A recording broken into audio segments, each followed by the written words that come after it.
Jadi gaya fiktif.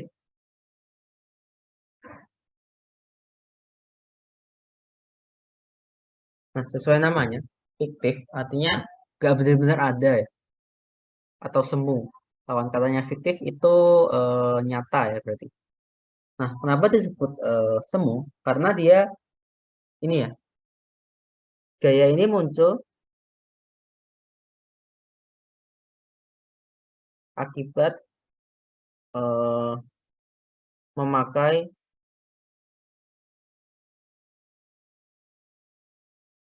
kerangka acuan non inersial. Nah, review kerangka acuan inersial itu sesuai namanya ya. Inersia itu kan hukum Newton satu ya.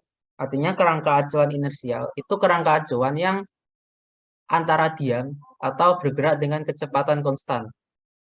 Misalkan yang gampang kerangka acuan tanah ya. Ya kita anggap aja sekarang tanahnya diam.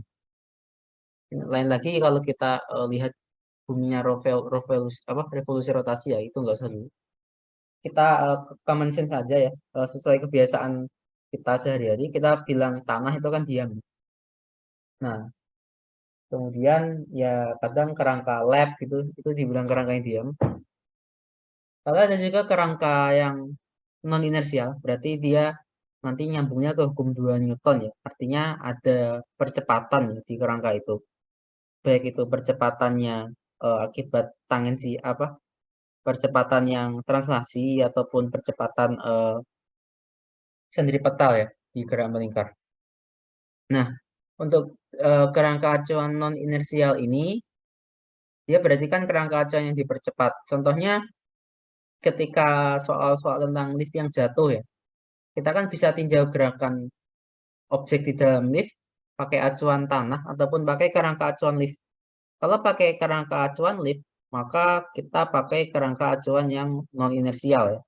Sedangkan kalau kita pakai tanah, maka kita pakai kerangka acuan yang inersial.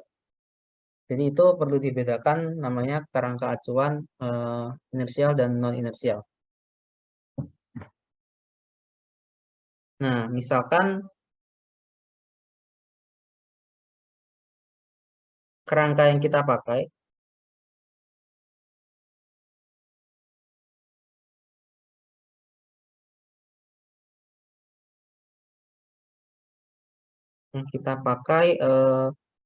memiliki percepatan percepatan A, A apa ya? A kerangka gitu lah, A. Maka gaya fiktifnya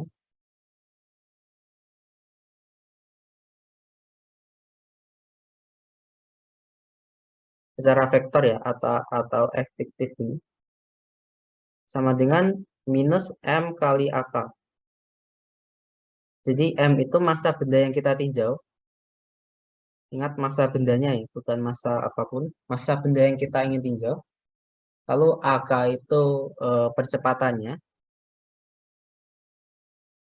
Berarti min M kali AK itu sama dengan negatif ya dari percepatannya. Artinya kalau percepatan itu ke depan, maka gaya fiktif kita akan ke belakang. Nah, ini cocok ketika misalkan kita mobil yang tiba-tiba digas ya. Gas itu kan berarti ada percepatan ke depan. Tapi kalau kita di dalam mobil, kita kedorong ke belakang kan ya. Nah, karena kedorong ke belakang, berarti seakan-akan gaya yang kita alami itu ke belakang. Cocok dengan bentuk matematis ini ya. F sama dengan minus M kali AK. Artinya gaya fiktif pasti ke belakang atau berlawanan arah dengan percepatan kita. Langsung ke contohnya saja ya, biar dapat gambaran. Nah, contohnya langsung yang agak ribet aja.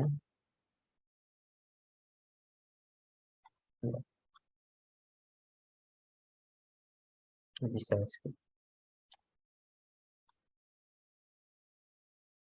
Sekarang contohnya ini ya. kalau ada benda objek gerak di atas bidang miring, biasanya bidang miringnya nggak bergerak. Ini lantai, ada bidang miring, lalu ada objek ya, katakan di sini.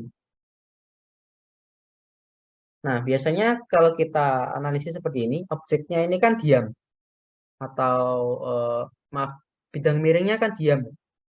Berarti kan nggak pindah posisi ya. Nanti ya percepat apa pakai MG sin theta gitu aja, percepatannya jadi apa G sin theta gitu aja. Nah, sekarang bagaimana kalau bidang miring ini bisa bergerak? Nah, gimana cara kita meninjaunya? Kita salah satu caranya adalah pakai gaya fiktif ya. Ya walaupun ada cara lain nanti. Tapi aku fokus ke gaya fiktif dulu. Nah, misalkan massa yang di atas ini M kecil, yang ini M besar, lalu percepatan gravitasi ya, ini G, dan ini licin ya, artinya semua permukaan itu licin, maka kita ingin mencari percepatan-percepatan yang ada di sistem kita ini. Berapa besarnya?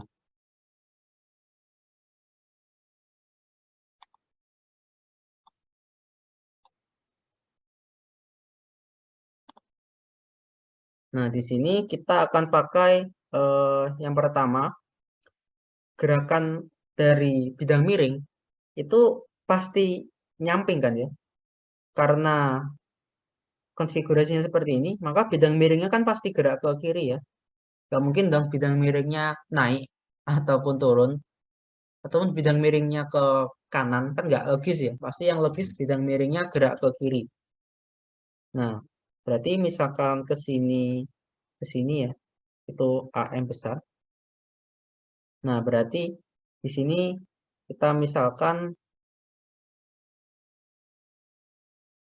percepatan bidang miring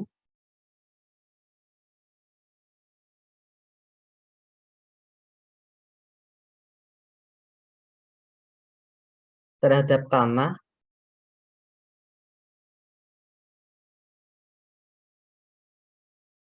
adalah AM.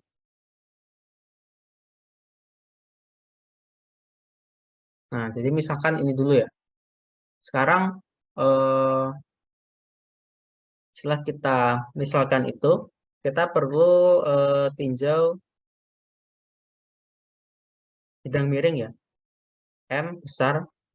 Nah, kalau bidang miring, dia kan kita bisa tinjau relatif terhadap tanah ya.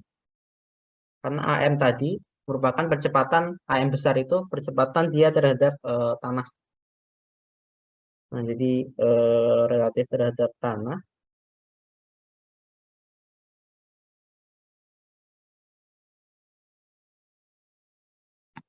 Kalau kita tinjau gaya, berarti kan tersebut saja di sini.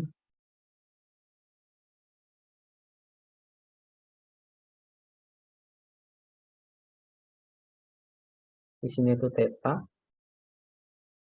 Maka satu-satunya gaya yang arah horizontal ya, yang arah vertikal kan nggak penting ya, karena nggak ditanyakan gaya normal bidang miring dengan lantai. Jadi gaya normal itu adalah gaya normal yang di sini, akibat M kecil ya, katakan ya kan tegak lurus permukaan ya gaya normal, di ke sini, N. Nah, kalau kita uraikan yang ke sini, ini kan berarti ini theta ya, ini 90 min theta. Nah, kalau kita ingin uraikan ke arah horizontal, berarti kita perlu N dikalikan kosinus dari 90 min theta atau N sin theta.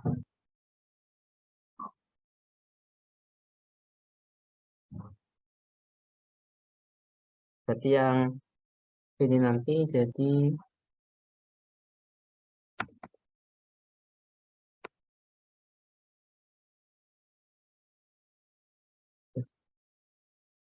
ini jadi N kalikan sin theta.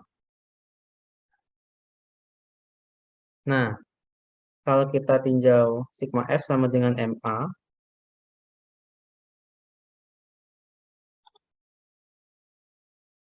sigma F sama dengan M besar kali MA, M kali AM besar ya. Berarti N sin theta nanti sama dengan M kali AM besar. Nah, ini persamaan pertama ya. Selanjutnya yang triknya adalah di sini ya. Ketika kita tinjau M kecil, nah relatif bukan terhadap tanah ya. Jadi kalau kita mau pakai gaya fiktif, kita perlu tinjau M kecil relatif terhadap bidang miring sekarang, atau M besar.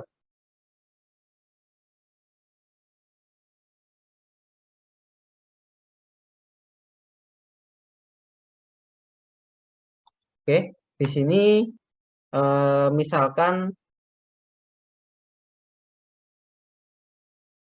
AM kecil, atau misalkan ini ya, percepatan M kecil relatif terhadap bidang miring.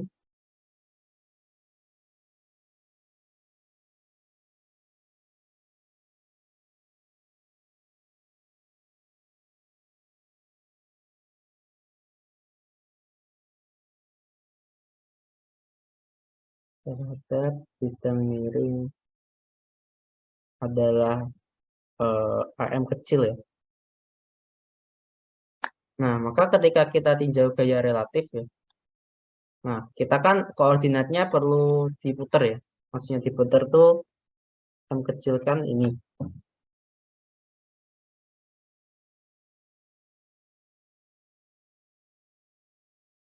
Nah, berarti kan di sini nanti ada gaya normal, ada gaya normal yang tadi itu N. Lalu ada juga gaya berat ya, MG. Nah, ada gaya fiktif ya. Karena M besar itu gerakan ke kiri, maka M kecil tadi kan minus ya, minusnya. Minus M kali AK. Jadi karena AK-nya itu ke kiri, maka gaya fiktif kita itu yang M kecil kali AM besar itu ke kanan. Nah, itu gaya fiktifnya. Sekarang gerakan kita itu kan otomatis kalau relatif terhadap bidang miring, dia bergerak di sepanjang bidang miring ya, di sejajar bidang miring kan. Dia anggap aja nggak lepas kontak dulu. Berarti nanti A-nya itu ke sini, percepatan AM kecilnya, atau ini sumbu X ya, ini sumbu Y. Nah, nanti di sumbu Y dia diam. Berarti kalau kita uraikan gaya-gayanya yang ke arah X ya, ini MG, ini berarti ke sini theta,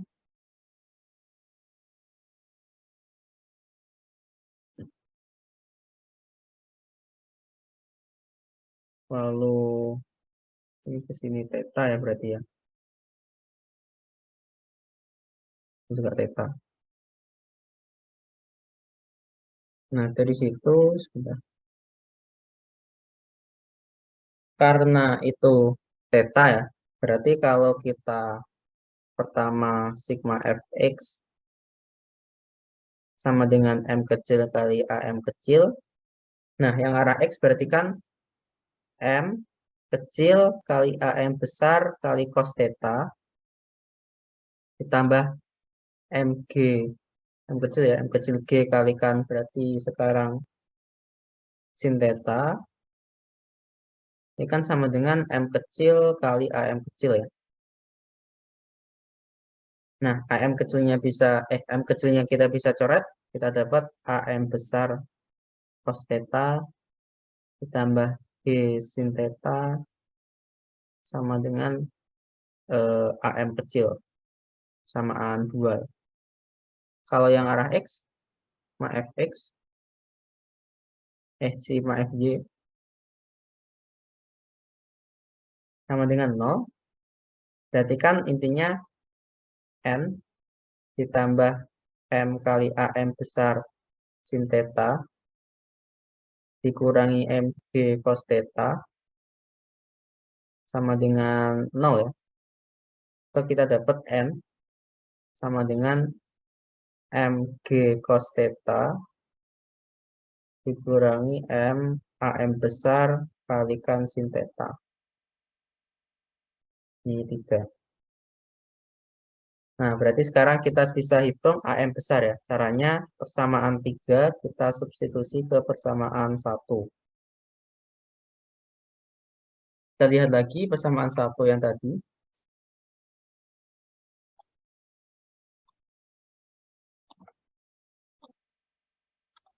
Nah, jadi N yang dipersamaan 3 kalau dikalikan sin theta ya, kan jadi MG, M kecil G, sin theta cos theta dikurangi M kecil kalikan AM besar sin kuadrat theta ditambah M besar kali AM besar, atau di sini kalau kita kelompokkan jadi ini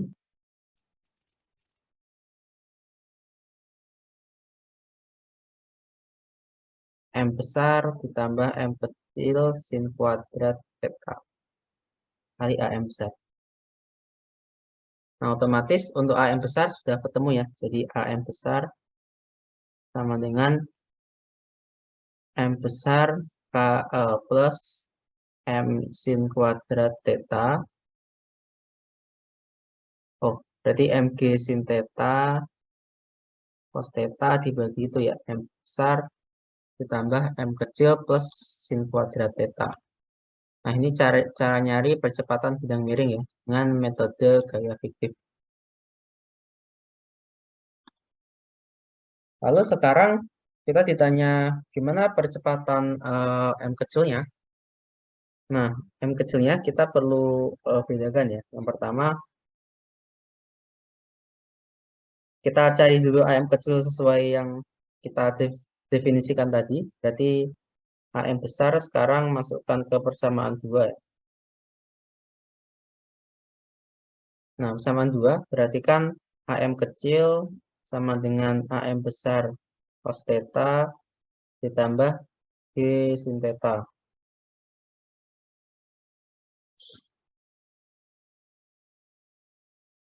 Oke, di sini berarti AM kecil sama dengan berapa itu? MG sin theta cos kuadrat theta per M besar plus M kecil sin kuadrat theta ditambah G sin theta. Kita bisa keluarkan G sin theta-nya.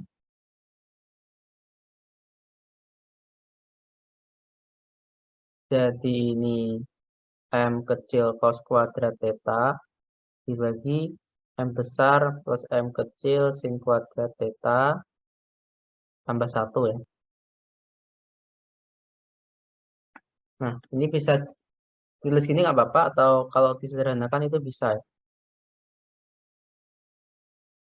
Nah, yang atas itu kan jadi M kecil cos kuadrat theta ditambah M besar tambah M kecil sin kuadrat theta dibagi M besar plus M kecil sin kuadrat theta.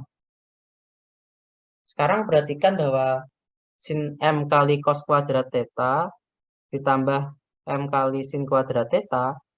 Nah, yang suku trigonometri ini kan kalau dijumlah sama dengan 1 ya. Berarti kita dapat AM kecil sama dengan gini aja ya, M besar plus M kecil kalikan G sin theta dibagi dengan M besar plus M kecil kalikan sin kuadrat theta. Nah, itu untuk AM kecil ya. Ingat, ini masih relatif terhadap bidang miring. Sekarang bagaimana kalau ditanyakan relatif terhadap tanah? Nah, ini pakai konsep yang awal dulu ya, yaitu tentang percepatan relatif. sekarang kita ingin nyatakan percepatan M terhadap M besar dalam vektor ya. Nah, kalau pakai kecepatan relatif, di sini koordinatnya harus sama ya. Tadi kan awalnya yang satu ini diputer kayak gini, yang satunya normal ya. Satunya kan cuma gini ya. Oh, benar. Ini ya. Yang satunya kan normal gini. Rasanya diputar. Kalau relatif, kecepatan relatif nggak boleh beda ya. Harus sama. Sama-sama orientasi koordinatnya harus sama. Nggak boleh yang satu diputar, satu nggak.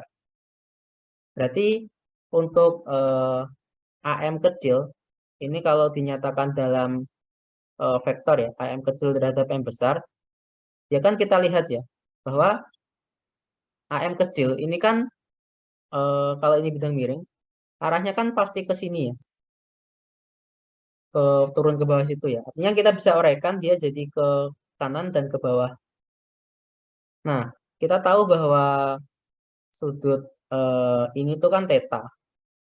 Berarti untuk proyeksi yang arah X dia AM cos theta, yang arah Y dia AM sin theta.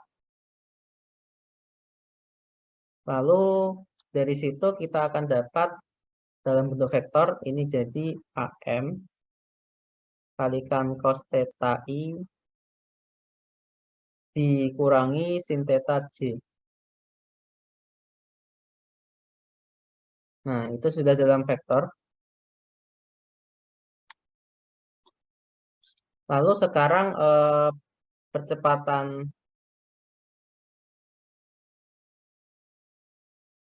M terhadap tanah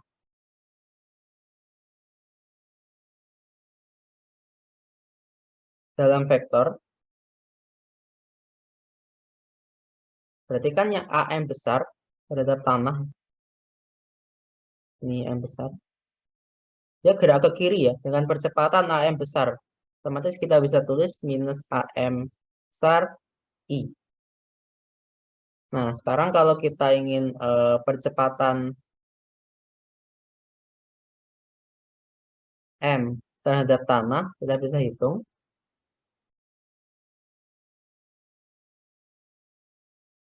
Berarti AM kecil terhadap tanah itu sama dengan AM kecil terhadap M besar ditambah A dari M besar terhadap tanah. Nah, AM kecil terhadap tanah berarti sama dengan ini AM cos theta I dikurangi AM, tadi M kecil ya, sin theta J, lalu dikurangi ya, berarti kurangi AM kali I, AM besar. Nah, berarti kalau kita kelompokkan per basisnya, kita dapat ini ya, AM terhadap tanah sama dengan AM kecil cos theta dikurangi AM besar pada arah I dikurangi AM kecil sin theta pada arah J.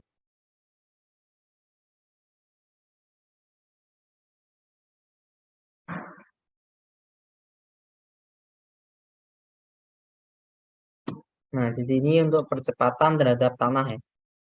Jadi kalau pakai fiktif, kita bisa kembalikan ke terhadap tanah ya.